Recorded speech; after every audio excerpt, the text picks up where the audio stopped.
قال ما منعك لي قال ما منعك ان تسجد لما خلقت بيدي استكبرت ام كنت من العالين. اللہ نے فرمایا ابلیس، جس آدم کو میں نے اپنے ہاتھوں سے پیدا کیا ہے اور جس کو میں نے سجدہ کرنے کا تم کو حکم دیا تھا، اے ابلیس تم نے میرا حکم کیوں نہیں مانا؟ تم نے آدم کے آگے سجدہ کیوں نہیں کیا؟ ام استکبرتا، اے ابلیس کیا تو بہت بڑا گھمنڈی اپنے آپ کو سمجھتا ہے؟ کیا تو بہت گھمنڈ کر رہا ہے؟ کیا تو اہنکار کر رہا ہے؟ کیا تو تکبر کر رہا ہے؟ ام کنت من العالین، یا تو بہت بڑا ہو گیا ہے، تو بہت اونچا ہو گیا ہے، تو اللہ کے حکم کو بھی نہیں مان رہا ہے؟ ابلیس نے جواب دیا، قال انا خیر منہ خلقتنی من نار وخلقتہ من طین. کہا اے اللہ، میں آدم کے آگے کیوں سجدہ کروں؟ تو نے آدم کو مٹی سے بنایا اور مجھے تو نے آگ سے پیدا کیا. اے اللہ، آگ کا کام تو اوپر جانا ہے اور مٹی کا کام تو نیچے جانا ہے، مٹی تو پاؤں کے نیچے ہوا کرتی ہے. اے اللہ، جب آدم سے میں بہتر ہوں تو میں آدم کے آگے سجدہ کیوں کروں؟ میں نہیں کروں گا. اسی لیے علماء کہتے ہیں کہ دنیا میں سب سے پہلے اگر اللہ تبارک و تعالیٰ کے حکم کے مقابلے میں اگر کسی نے لاجک اور قیاس پیش کیا تھا تو وہ ابلیس تھا. اللہ کے حکم کے آنے کے بعد اب کوئی لاجک نہیں چلے گی میرے بھائی.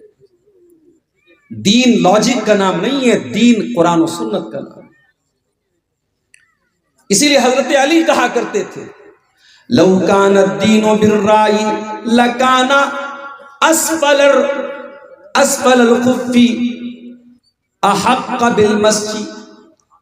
حضرت علی کہتے ہیں اگر دین کی بنیاد لاجک پر ہوتی، اگر دین کی بنیاد عقل کے اوپر ہوتی تو موزے پر جب ہم مسا کرتے ہیں تو موزے کے نچلے حصے پر مسا کرتے، اوپر نہ کرتے. گندگی تو نیچے لگی ہوتی ہے، گرد و غبار تو نیچے لگا ہوتا ہے، ڈسٹ تو نیچے لگا رہتا ہے، مگر ہم اوپر مسا کرتے ہیں. حضرت علی کہتے ہیں یہ دلیل ہے اس بات کی کہ دین کی بنیاد لاجک پر اور عقل پر نہیں ہے. دین عقل، اللہ اور اس کے رسول کے حکم کے آنے کے بعد اب عقل نہیں چلانا ہے. سب سے پہلے اگر عقل چلائی تھی تو ابلیس نے چلائی تھی. کہ میں کیوں سجدہ کروں آدم کے آگے؟ میں آگ سے پیدا ہوں، آدم مٹی سے پیدا ہے، میں نہیں کر سکتا. قال فاخرج منها فإنك رجيم. اللہ تبارک و تعالیٰ فرماتا ہے اے ابلیس، جب تو نے میرا حکم نہیں مانا تو نکل جا تو جنت سے، اور تو نکل جا فرشتوں کے پاس سے، اور تو نکل جا میری رحمت سے. آج کے بعد تو شیطان رجیم بن گیا، تو شیطان مردود بن گیا. جب بھی دنیا تیرا نام لے گی تو شیطان رجیم کہے گی، شیطان مردود کہے گی. وَإِنَّ عَلَيْكَ لَعْنَتِي وَإِنَّ عَلَيْكَ لَعْنَتِي إِلَى يَوْمِ الدِّينِ. اور اے ابلیس، اب قیامت تک تیرے اوپر میری لعنت برستی رہے گی، تو میری رحمتوں سے دور رہے گا. اب قیامت تک تو میری رحمت کا حقدار نہیں بن سکتا، تو ہمیشہ ہمیش کے لیے میری رحمتوں سے دور ہو گیا. تو لعنت کا مطلب ہوتا ہے اللہ کی رحمت سے دور ہونا. اب یہاں ایک مسئلہ اور سمجھ لیجیے. شریعت میں گناہ دو ٹائپ کے ہوتے ہیں، ایک ہوتے ہیں چھوٹے موٹے گناہ اور ایک ہوتے ہیں بڑے گناہ. چھوٹے موٹے گناہ کو کیا کہا جاتا ہے؟ صغیرہ. اور بڑے گناہوں کو کیا کہا جاتا ہے؟ کبیرہ. اب کبیرہ گناہ کی پہچان کیا ہے؟ بہت ساری پہچان ہے. اس میں ایک پہچان یہ ہے کہ جس گناہ کا نام لے کر کے لعنت کی گئی ہو، قرآن میں حدیث میں جس گناہ کے بارے میں یہ کہا گیا ہو اس کے کرنے والے پر اللہ کی لعنت، تو سمجھ جاؤ کہ وہ گناہ کبیرہ ہے، وہ بہت بڑا گناہ ہے، اور جب تک ہم توبہ نہیں کریں گے وہ معاف ہونے والا نہیں ہے. اتنی بات سمجھ میں آ گئی؟ اب ایک بات اور سمجھ لو. لعنت کسی خاص انسان کے اوپر نہیں کر سکتے، لعنت کسی برے کام پر کر سکتے ہیں. مثال کے طور پر جو نماز نہ پڑھے اس کے اوپر اللہ کی لعنت، جو شراب پیے اس کے اوپر اللہ کی لعنت، جو جھوٹ بولے اس کے اوپر اللہ کی لعنت۔ اس طریقے سے ہم جنرل انداز میں، کامن انداز میں ہم لعنت کر سکتے ہیں، مگر کسی انسان کو ٹارگٹ کر کے، کوئی نماز نہیں پڑھتا، ہم اس سے جا کر کہیں تو نماز نہیں پڑھتا، تیرے اوپر اللہ کی لعنت ہو۔ کوئی جوا کھیلتا ہے، کوئی شراب پیتا ہے، ہم اس سے جا کر کے کہیں کہ تو شراب پیتا ہے، تو جوا کھیلتا ہے، تیرے اوپر اللہ کی لعنت۔ تو یہ جائز نہیں ہے، یہ صحیح نہیں ہے۔ کسی ایک انسان کو ٹارگٹ کر کے آپ لعنت نہیں کر سکتے۔ لعنت ہم عام انداز میں، ایک جنرل انداز میں، کامن انداز میں ہم کر سکتے ہیں۔ اچھا، کسی چیز کو لعنت نہیں کر سکتے۔ ایک مرتبہ ایک صحابی جا رہے تھے، راستے سے بہت تیز ہوا چل رہی تھی۔ اب جب ہوا بہت تیز چلی تو ان کی چادر ان کے کندھے سے گر گئی۔ انہوں نے ہوا کے اوپر لعنت بھیجی، کہا لعنت ہو اس ہوا کے اوپر، اس کے چکر میں میری چادر گر گئی۔ اللہ کے نبی کے کانوں میں صحابی کے جملے پڑ گئے، کہا لا تلعنہا، اے میرے صحابی تم ہوا کے اوپر لعنت مت بھیجو، تم ہوا کے اوپر لعنت مت کرو، فَإِنَّهَا مَامُورَةٌ، ہوا اپنے من سے نہیں چلتی ہے، ہوا تو اللہ تعالیٰ کے حکم سے چلا کرتی ہے۔ اے میرے صحابی، ایک ہوا کے اوپر بھی تمہیں لعنت کرنے کا ادھیکار نہیں ہے۔ اگر تم نے کسی کے اوپر لعنت کی اور وہ چیز لعنت کے لائق نہیں ہے تو لعنت لوٹ کر کے تمہارے پاس آ جائے گی۔ تو کسی کو ہم لعنت نہیں کر سکتے، کسی انسان کو، کسی چیز کو ٹارگٹ کر کے لعنت نہیں کر سکتے، برے عمل کے اوپر ہم لعنت کر سکتے ہیں۔ اب آج کی میری تقریر کا جو ٹاپک ہے، ہم ایسی کچھ چیزیں دیکھیں گے، کچھ ایکٹیویٹیز دیکھیں گے قرآن و سنت کی روشنی میں، جن کے کرنے والے پر اللہ کی لعنت کی گئی ہے۔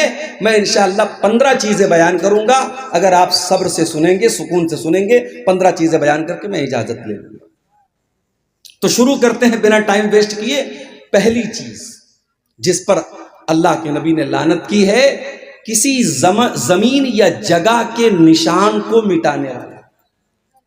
مثال کے طور پر آپ کا کھیت ہے، آپ کے کھیت کے بغل میں آپ کے پڑوسی کا کھیت ہے، اب آپ کیا کر رہے ہیں، باؤنڈری کو آپ مٹا رہے ہیں تاکہ آپ اس کے کھیت میں 2-4 میٹر 2-4 فٹ آپ اس کے کھیت میں بے ایمانی کر لیں۔ زمین کے نشان کو مٹانا یہ بھی لعنت والا کام ہے۔ دلیل کیا ہے؟ دلیل بخاری شریف کی یہ حدیث ہے۔ حضرت علی سے کسی نے کہا، اے علی، اللہ کے پیارے نبی نے آپ کو جو راز کی باتیں بتائی وہ ہم کو بتا دیجئے۔ حضرت علی ناراض ہو گئے، کہا نہیں، اللہ کے نبی نے کوئی ایسی بات ہمیں نہیں بتائی ہے جو اور لوگوں کو نہ بتائی ہو۔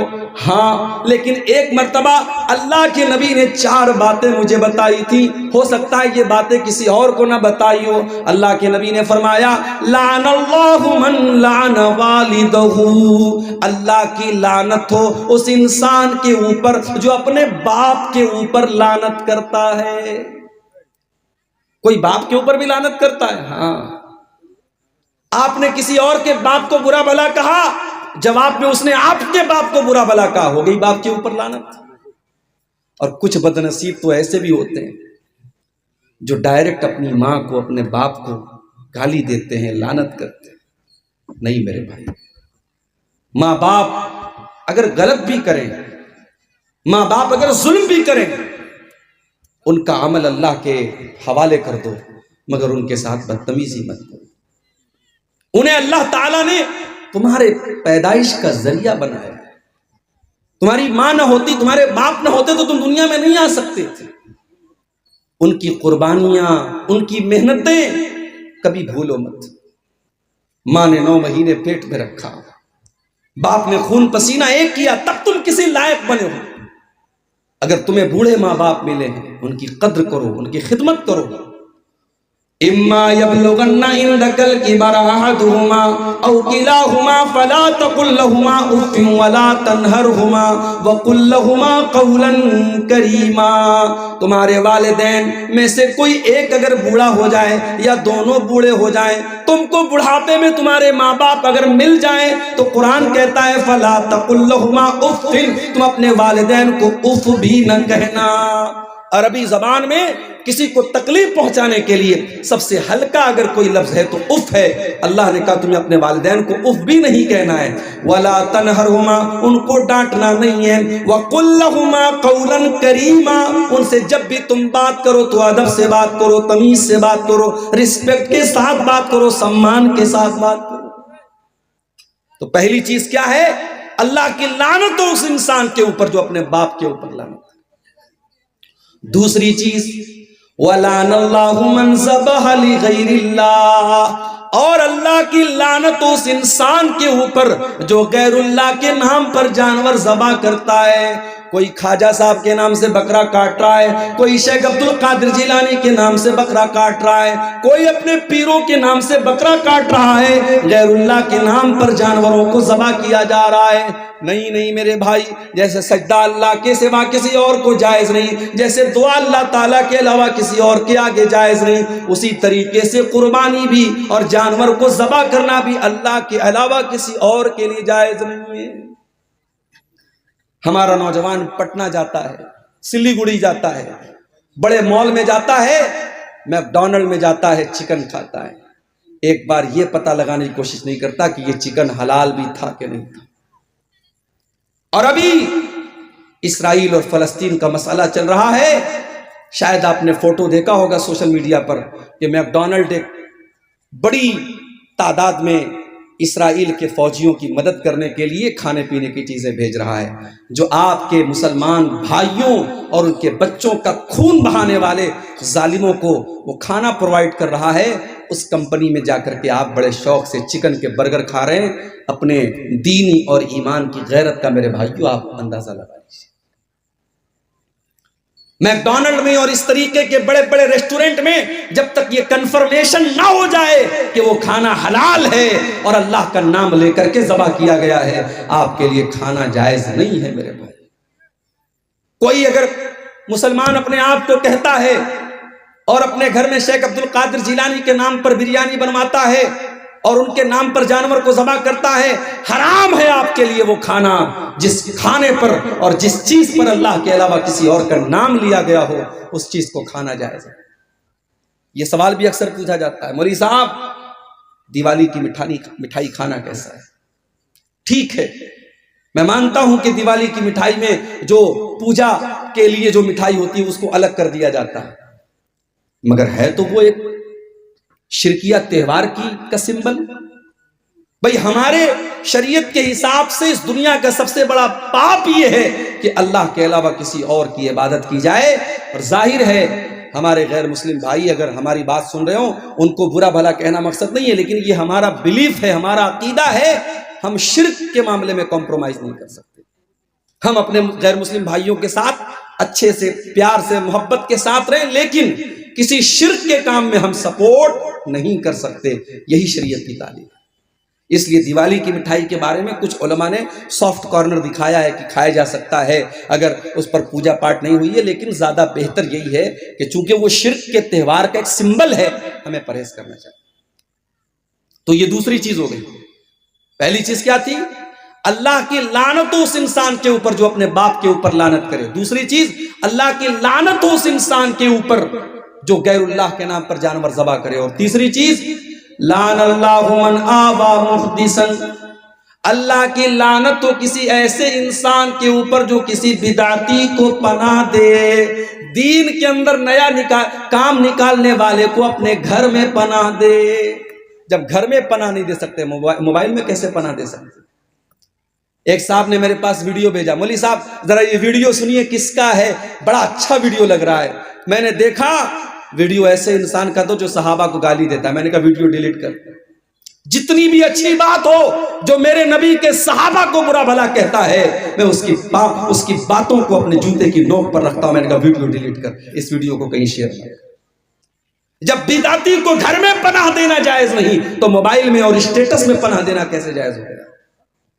اس لیے کسی ایسے عالم کو، ابھی کل میری تقریر تھی، کہاں پہ تھی کل؟ صدر پور میں، وہاں کلکتہ سے ایک صاحب تقریر کرنے کے لیے آئے تھے، موضوع روایت، من گڑت روایت بیان کر رہے ہیں۔ میں نے تقریر میں کہا اہل حدیث کے اسٹیج پر ایسے لوگوں کو مت بلاؤ میرے بھائی، کیا ہو گیا ہے ہماری قوم کو؟ ابھی ایک جلسے میں نے سنا ایسے مقرر کو بلایا جا رہا ہے جس کے باقاعدہ یوٹیوب کے اوپر بھجن موجود ہے، جو غیر اللہ کے لیے بھجن گاتا ہے اور غیر اللہ کے لیے جو ہے اللہ کے علاوہ دوسروں کی تعریف میں وہ لمبے لمبے قصیدے پڑھتا ہے اور کفریہ باتیں کرتا ہے. اس کو آج ہماری جماعت اہل حدیث کے اور شیر آبادی کے اسٹیج پہ بلایا جاتا ہے. یہ شرم کی بات نہیں میرے بھائی. عقیدہ بھی کوئی چیز ہوتی ہے، ایمان بھی کوئی چیز ہوتی ہے. ہمارے اسٹیج کا ایک وقار ہے، ایک سمان ہے، ایک ڈگنیٹی ہے، ایک پہچان ہے، ایک آئیڈینٹی ہے. اس کو برباد مت کرو میرے بھائی. جس کی بھی لچھے دار باتیں ہیں اور جس کے کبھی آپ نے نام سن لیا اس کو بلانے مت لگو. پتہ لگاؤ وہ عالم ہے کہ نہیں، وہ اہل حدیث ہے کہ نہیں، اس کا عقیدہ صحیح ہے کہ نہیں. جب بدعتی کو پناہ دینا جائز نہیں ہے تو بدعتی کو اپنے موبائل میں بھی پناہ دینا جائز نہیں. چوتھی چیز، وَلَعَنَ اللَّهُ مَنْ غَيَّرَ مَنَارَ الْأَرْضِ، اور اللہ تعالیٰ کی لعنت اس انسان کے اوپر جو زمین کے نشانوں کو مٹا دے، جو اپنے کھیت کے نشان کو مٹا کر کے پڑوسی کے کھیت پر ناجائز قبضہ کر لے، اپنی زمین کے کاغذات میں ہیر پھیر کر کے اپنے بھائی کی زمین پر ناجائز قبضہ کر لے، زمین کے نشانات کو مٹا لے، اس انسان کے اوپر اللہ کی لعنت ہو. اچھا مجھے ایک بات سمجھ میں نہیں آتی، کسی کی زمین ہڑپ کر آپ کیا لے کے جائیں گے میرے بھائی؟ مان لو آپ نے کسی کی زمین ناجائز طریقے سے ہڑپ لی، آپ کو تو جانا ہے 2 گز زمین میں نا، اس سے زیادہ تو نہیں ملے گی آپ کو. اب وہ زمین آپ کی اولاد، آپ کے بچے فائدہ اٹھائیں گے. آپ خود بھی گنہگار ہوئے، آپ کے بچے بھی گنہگار ہوں گے، اور آپ کو ملنے والی بھی چیز نہیں ہے، آپ تو قبر ہی میں جائیں گے. ایسی زمین جائیداد کے لالچ کا کیا کرنا ہے میرے؟ اسی لیے اللہ کے نبی فرماتے ہیں میں ایک انسان ہوں، میرے پاس لوگ زمین و جائیداد کا مسئلہ لے کر کے آتے، ہو سکتا ہے کہ کسی کی چکنی چپڑی بات کو سن کر کے میں اس کے حق میں فیصلہ کر دوں. اے میرے صحابہ کان کھول کر کے سن لو، اگر میں نے غلط فیصلہ کر دیا اور جو حقدار نہیں تھا اس کو میں نے دوسرے کی زمین دے دی تو کان کھول کر کے سن لو، فَإِنَّمَا أَقْطَعُ لَهُ قِطْعَةً مِّنَ النَّارِ، میں زمین کا ٹکڑا نہیں دے رہا ہوں، میں جہنم کی آگ کا ٹکڑا دے رہا ہوں. اس لیے وہ زمین لینے والا کان کھول کر کے سن لے. میرے بھائیوں سب ٹھاٹ پڑا رہ جائے گا جب لاد چلے گا بنجارا. کسی کی زمین جائیداد ناجائز طریقے سے مت ہڑپو. آج افسوس کی بات ہے کچہریوں میں، عدالتوں میں سب سے زیادہ کیس اگر ملے گا مسلمان کا ملے گا. کوئی بھائی کی زمین پر قبضہ کر کے بیٹھا ہے، کوئی بہن کا حق مار کے بیٹھا ہے، کوئی بیٹی کا حق مار کے بیٹھا ہے. میرے بھائی ایسا نہ کرو، اللہ کے نبی نے لعنت کی. اور آگے بڑھیے، لعنت کا حقدار بنانے والا دوسرا کام، اللہ کے پیارے نبی فرماتے ہیں لعن اللہ آکل الربا وموکلہ وکاتبہ وشاہدیہ، اللہ کی لعنت ہو سود کھانے والے پر، سود کھلانے والے پر، سود کی گواہی دینے والے پر اور سود کو لکھنے والے پر. اور آپ نے آگے یہ بھی فرمایا وہم سوا، سب کے سب برابر ہیں، کھانے والا بھی برابر، کھلانے والا بھی برابر، سود لکھنے والا بھی برابر اور سود کی گواہی دینے والا بھی برابر. آج یہ کام بھی بڑے دھڑلے سے ہو رہا ہے. کوئی بندھن لون چل رہا ہے صاحب، عورتوں کو لون دیا جا رہا ہے. بینک والا آتا ہے مردوں کو کنارے کر کے پہلے عورتوں سے بات کرتا ہے، تمہیں لون چاہیے؟ پہلے سے بیوی بیچاری اس کے شوہر نے سکھایا، بول دینا ہاں چاہیے. 1,00,000 2 لاکھ روپے کا لون بڑی آسانی سے مل جاتا ہے، ہر مہینے بیاج بھرا جا رہا ہے. میرے بھائی یہ مسئلہ آپ کو کس نے بتا دیا کہ بیاج کا صرف لینا حرام ہے؟ اللہ کے نبی فرماتے ہیں بیاج کھانے والے پر بھی اللہ کی لعنت اور بیاج کھلانے والے پر بھی اللہ. اور ایک بات اور سن لو، بیاج کھانے کے بعد اگر آپ نماز پڑھ رہے ہیں، حج بھی کر رہے ہیں، عمرہ بھی کر رہے ہیں، اس بات کا ڈر ہے کہیں ہماری عبادتیں ہمارے منہ پر مار نہ دی جائے. سود بیاج کھانے والے کی عبادتیں اس کے منہ پر مار نہ دی جائیں، اس لیے کہ اللہ کے نبی نے بڑے سخت الفاظ میں فرمایا ہے کہ سود اور بیاج کے 70 سے زیادہ درجے ہیں، جس میں سب سے ہلکا درجہ یہ ہے ان یزنی الرجل بامہ، انسان اپنی سگی ماں کے ساتھ زنا کرے. کوئی سوچ نہیں سکتا، کوئی تصور نہیں کر سکتا کہ اپنی ماں کے ساتھ زنا کرے. سود کھانے والا اپنی ماں کے ساتھ زنا کرنے سے زیادہ خطرناک کام کرتا ہے۔ اور قرآن تو یہاں تک کہتا ہے سود کھانے والوں کے بارے میں فَإِن لَمْ تَفْعَلُوا فَأْذَنُوا بِحَرْبٍ مِّنَ اللَّهِ وَرَسُولِهِ، اگر تم بیاج کھانا نہیں چھوڑتے، اگر تم سود کا لین دین نہیں چھوڑتے تو اللہ سے جنگ کرنے کے لیے تیار ہو جاؤ۔ تمہارے اندر طاقت ہے، تمہارے اندر ہمت ہے تو اللہ سے لڑائی کر کے دکھا دو۔ اللہ سے کون میرے بھائیوں لڑائی کر سکتا ہے؟ اس لیے سود کا لین دین بالکل بند کر دو۔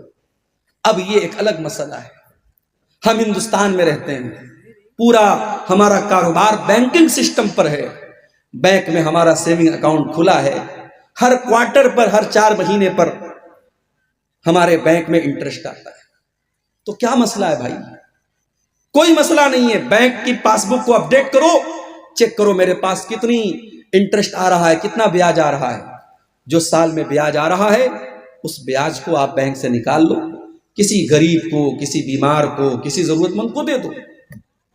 اس لیے نہیں کہ ثواب ملے گا، اس لیے تاکہ وہ پیسہ استعمال ہو جائے، بینک اس کو استعمال نہ کرے، آپ بھی اس کو استعمال نہیں کریں گے، کسی ضرورت مند کو دے دیں گے، بس اپنی جان چھڑانے کے لیے۔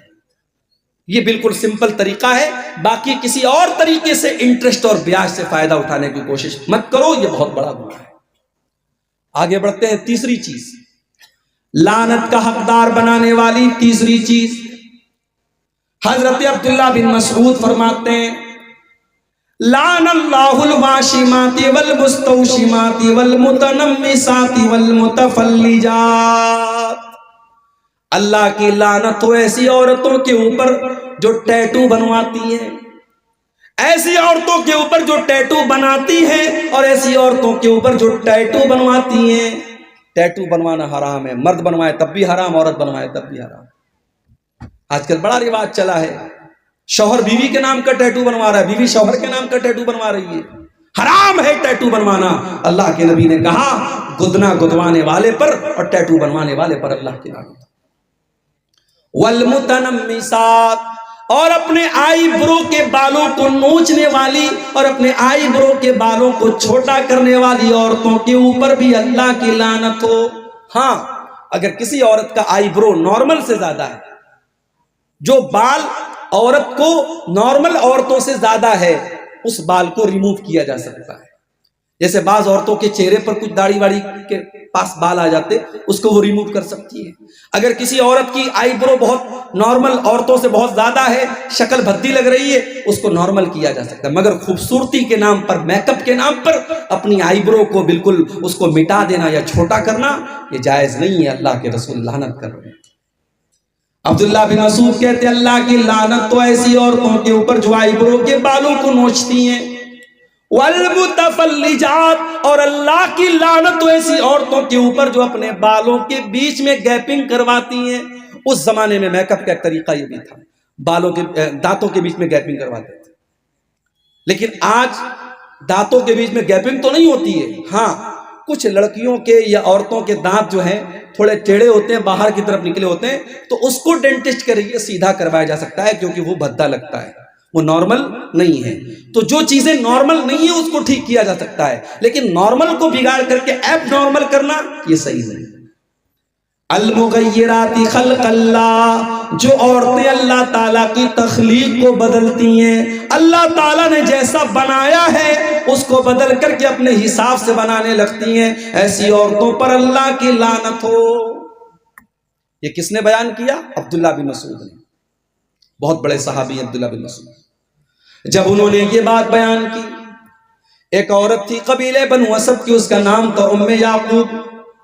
اس عورت کو پتا چلا کہ عبداللہ بن مسعود ایسی ایسی باتیں کر رہے ہیں، وہ عبداللہ بن مسعود کے گھر آتی ہے اور کہتی ہے بلغنی انک لعنت کیتا وکیتا، اے عبداللہ مجھے پتا چلا ہے کہ آپ ایسی ایسی عورتوں کا نام لے کر کے لعنت کر رہے ہیں۔ حضرت عبداللہ نے فرمایا بالکل صحیح سنا ہے تم نے، میں آج بھی لعنت کرتا ہوں، اور میں لعنت کیوں نہ کروں جس کے اوپر اللہ کے رسول نے لعنت کی ہے اور جس کا ذکر اللہ نے اپنی کتاب میں قرآن میں کیا ہے۔ او میری پیاری ماں بہنوں، اب ذرا غور سے سننا، میں جو بات بیان کرنے جا رہا ہوں۔ جب اس عورت نے یہ سنا کہ حضرت عبداللہ یہ فرماتے ہیں کہ جن عورتوں کے اوپر قرآن میں لعنت کی گئی ہے میں ان عورتوں کے اوپر لعنت کیوں نہ کروں؟ تو وہ عورت کیا جواب دیتی ہے؟ وہ کہتی ہے قرأت ما بین الدفتین، اے عبداللہ میں نے پورا قرآن پڑھا ہے، سورہ فاتحہ سے لے کر کے سورہ ناس تک، الحمدللہ رب العالمین سے لے کر کے من الجنت والناس تک۔ اے عبداللہ میں نے پورا قرآن پڑھا ہے، لیکن پورے قرآن میں مجھے کہیں پر ایسی عورتوں کا ذکر نہیں ملا، آپ یہ کہاں سے بیان کر رہے ہیں؟ اس سے پتہ یہ چلا کہ وہ عورت قرآن کی حافظہ تھی۔ آج بہت مشکل ہے، لڑکیاں عام طور سے حافظہ نہیں بن پاتی ہیں، اور بہت ساری لڑکیاں حافظہ بنتی ہیں مدرسے میں، تو جب شادی ہوتی ہے سسرال میں جاتی ہے، اپنے کچن کا کام کرنے میں، بچوں کو پالنے میں مگن ہو جاتی ہے، قرآن یاد کر کے بھول جاتے ہیں۔ وہ عورت قرآن کی حافظہ تھی، قرآن کی عالمہ تھی۔ آج ہماری لڑکیاں کہاں ہیں؟ ہماری بیٹیاں کہاں ہیں؟ کل میں نے صدر پور کے جلسے میں کہا تھا، آج سون برسا میں بھی کہہ رہا ہوں، ہماری سیرشابادی قوم میں مدرسے ماشاءاللہ بہت سارے کھلے ہیں، مگر سارے لوگ اپنی بچیوں کو مدرسے میں نہیں پڑھاتے۔ بہت سارے لوگ اپنے بچیوں کو اسکول میں پڑھاتے ہیں، کالج میں پڑھاتے ہیں، اور صحیح ہے، جائز ہے، حرام تو نہیں ہے، پڑھا سکتے ہیں، ضروری نہیں کہ ہر آدمی اپنی بچی کو مدرسے میں ڈالے۔ مگر جو لڑکی آپ کی اسکول میں جا رہی ہے، کالج میں جا رہی ہے، مجھے بس ایک سوال کا جواب دے دو، اس لڑکی کو دین کون سکھائے گا؟ وہ لڑکی کسی حافظ جی کے پاس جا کر کے قرآن پڑھ لے گی تو اس سے دین تو نہیں سیکھے گی، دین کہاں سیکھے گی وہ؟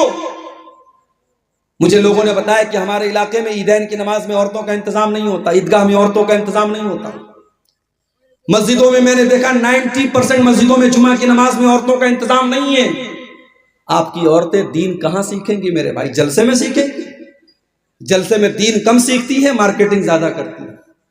پنڈال کے نیچے عورتیں کم ملیں گی، بازار میں دکانوں پر زیادہ ملیں گی۔ جلسے میں تو انٹرٹینمنٹ زیادہ ہوتا ہے، منورنجن زیادہ ہوتا ہے، دین کم لوگ سیکھتے ہیں۔ اس لیے میں بڑے صاف الفاظ میں کہتا ہوں، اگر اپنی قوم کی بیٹیوں کو بچانا ہے، ہر مسجد میں جہاں جمعہ کی نماز ہوتی ہے آپ قدم آگے بڑھائیے اور عورتوں کا انتظام کیجیے۔ اللہ نے اگر ایک فلور بنانے کی طاقت دی ہے، تھوڑی ہمت کرو۔ اور میں جانتا ہوں سیمانچل کا یہ علاقہ پچھڑا علاقہ مانا جاتا ہے، مگر جب جو خرچ کرنے پر آتے ہیں 6-6 لاکھ روپے کے جلسے میں پنڈال بنتے ہیں۔ ابھی کہیں پروگرام ہونے والا ہے، سنا ہے کہ 6 لاکھ کا وہاں پنڈال بن رہا ہے۔ ابھی کل قبرستان کا چندہ ہو رہا تھا صدر پور میں، لوگوں نے بتایا کہ پورے گاؤں میں کوئی گھر ایسا نہیں جہاں سے ہم نے کم سے کم 5,000 روپے چندہ نہ لیا ہو۔ جب کام کرنے پر انسان طے کر لیتا ہے کہ مجھے یہ کام کرنا ہے تو بہت سارے راستے نکال لیتا ہے۔ ہر جمعہ کی مسجد میں عورتوں کا انتظام ہونا چاہیے۔ آپ کے گھر کی عورتیں جب جمعہ کے خطبے میں جائیں گی، سال میں 52 جمعہ کا خطبہ ہوتا ہے، جب جمعہ کے 52 تقریریں وہ سنیں گی، انشاءاللہ وہ دین کی سمجھ ان کے اندر پیدا ہوگی اور بہت سارے فتنے ختم ہو جائیں گے میرے بھائی۔ اسی طریقے سے عیدگاہ میں اور عید کی نماز میں بھی آپ عورتوں کا انتظام کیجئے، پردے کا بیچ میں انتظام کیجئے، پنڈال لگوائیے، کچھ بھی کیجئے، مگر آپ عورتوں کا انتظام کیجئے۔ اگر نہیں کرتے ہیں تو بند کر دیجئے اپنے آپ کو اہل حدیث کہنا۔ اہل حدیث صرف آمین زور سے بولنے والے کا نام نہیں ہے، اہل حدیث صرف سینے پر ہاتھ مارنے والے کا نام نہیں ہے۔ اہل حدیث اس کو کہتے ہیں جو قرآن و حدیث پر چلنے والا ہو۔ اگر آپ کی عورتیں عیدین کی نماز میں ان کے لیے آپ نے انتظام نہیں کیا ہے، اللہ کے آپ کو جواب دینا پڑے گا آپ نے کیوں انتظام نہیں کیا۔ وَإِنَّ عَلَيْكَ لَعْنَتِي إِلَى يَوْمِ الدِّينِ۔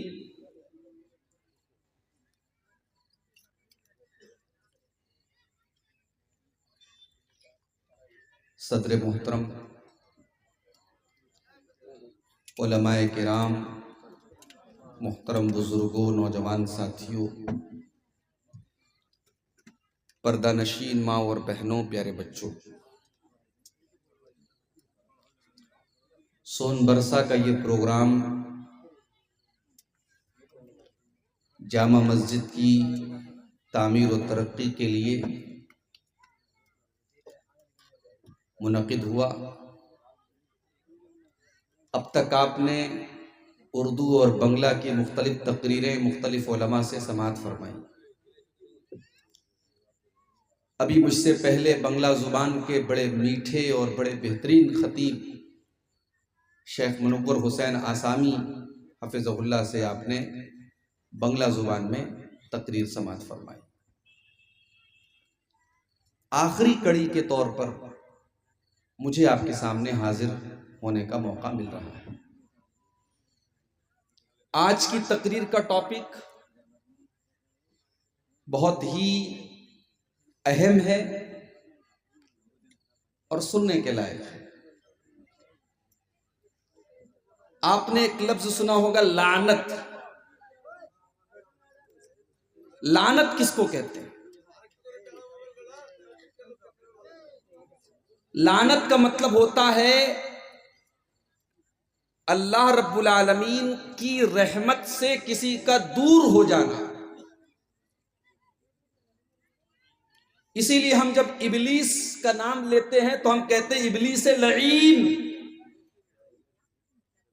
ابلیس وہ شخص ہے جو اللہ تبارک و تعالیٰ کی رحمت سے دور ہو گیا۔ قرآن کریم میں اللہ تعالیٰ نے جب حضرت آدم علیہ السلام کا اور ابلیس کا واقعہ بیان کیا اور اللہ نے فرمایا کہ جب ہم نے آدم کو پیدا کیا اور فرشتوں کو حکم دیا کہ تم آدم کے آگے سجدہ کرو تو سارے فرشتوں نے سجدہ کیا، ابلیس نے سجدہ نہیں کیا۔ ابلیس حالانکہ فرشتہ نہیں تھا، جن تھا، مگر فرشتوں کے ساتھ رہتا تھا، اس لیے جب اللہ نے فرشتوں کو حکم دیا تو ابلیس بھی اس حکم میں شامل تھا مگر اس نے سجدہ نہیں کیا۔